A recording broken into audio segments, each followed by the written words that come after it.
and managed to break free of the soundproof room. If you're expecting to see Zac Efron, don't worry, we're in the same ballpark. And so apparently if you put Zac Efron and say lose fat fast on your thumbnail, you're going to get a lot of views, you're going to get some good clout. Wrinkles courtesy of me squinting because the sun's in my eyes.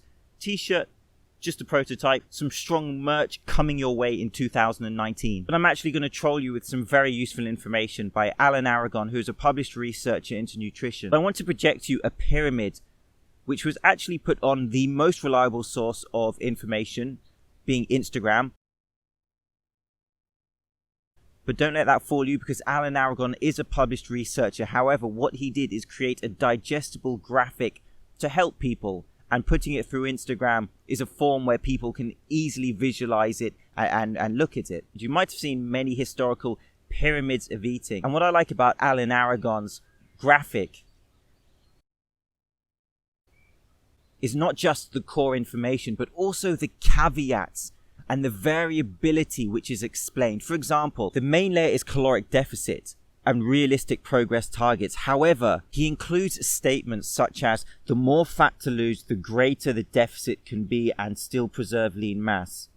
Larger deficits, 20 to 30% below maintenance, can be effective at the start of programs for obese and overweight individuals. And so he's giving you the little caveats into fitness, the questions that people may have. I know that caloric deficit is key for fat loss, but how many calories should I lose according to my body weight per week, per day, per month, etc.? And so at the bottom of the pyramid, we have the most important underlying scientific principles of fat loss. Moving up with diminishing importance, we have sufficient daily protein with a meal pattern that fosters adherence. Again, the protein to preserve muscle mass when you're losing fat, and that keyword of adherence, not this tribal approach or angry approach of you must use this diet because it's superior.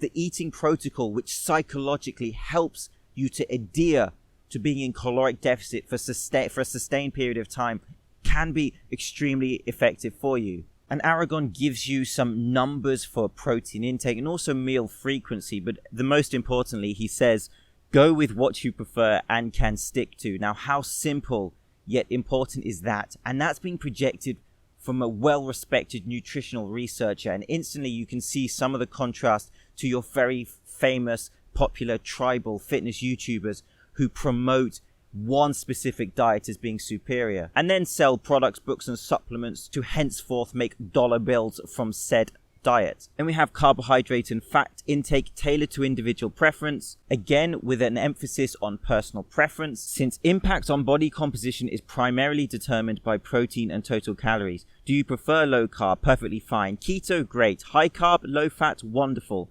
Do you, as long as what you're doing can be sustained in the long term. Again, what I really want you to understand from this video is how people who look at the range of scientific research, who look into the state of understanding of a topic, generally it's that center ground, it's that middle ground which people come back around to. Because after all, that is what's effective for you. As long as you're in that caloric deficit, you're eating quality nutrients, you can go low carb, you can carb cycle, you can do keto, whatever you feel, you can persevere and sustain for a chronic period of time to achieve your goals. That is useful for you. Then linear versus non-linear weekly intake tailored to individual preference. And this is what Aragon says. Non-linear caloric intake through the week has the potential advantage of increasing adherence.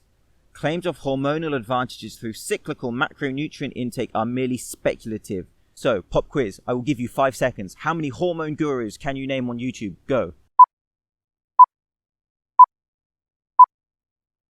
And according to Aragon, who again is a published and well-read researcher, not a YouTube self-professed expert, does say that these hormonal influences are speculative. When there are one or more higher calorie days per week, it gives the dieter a temporary break from the psychological and in some cases physical fatigue of dieting. This in turn can bolster adherence. And so a common question that people have is, what if I don't have the same deficit each day, or if my macronutrients slightly change each day? Again, don't overly concern yourself with the small short-term factors. Physiology is not that sensitive. Focus on the cumulative, longer-term fat loss goals. If you have a caloric goal, a deficit goal to lose fat over a period of time, focus on that. If you only lose 100 or 200 calories on a certain day because something happened, Don't panic, your physiology is not put out of whack. And then supplementation as the smallest factor. There is no strong or consistent research evidence that a specific supplement will produce significant fat loss.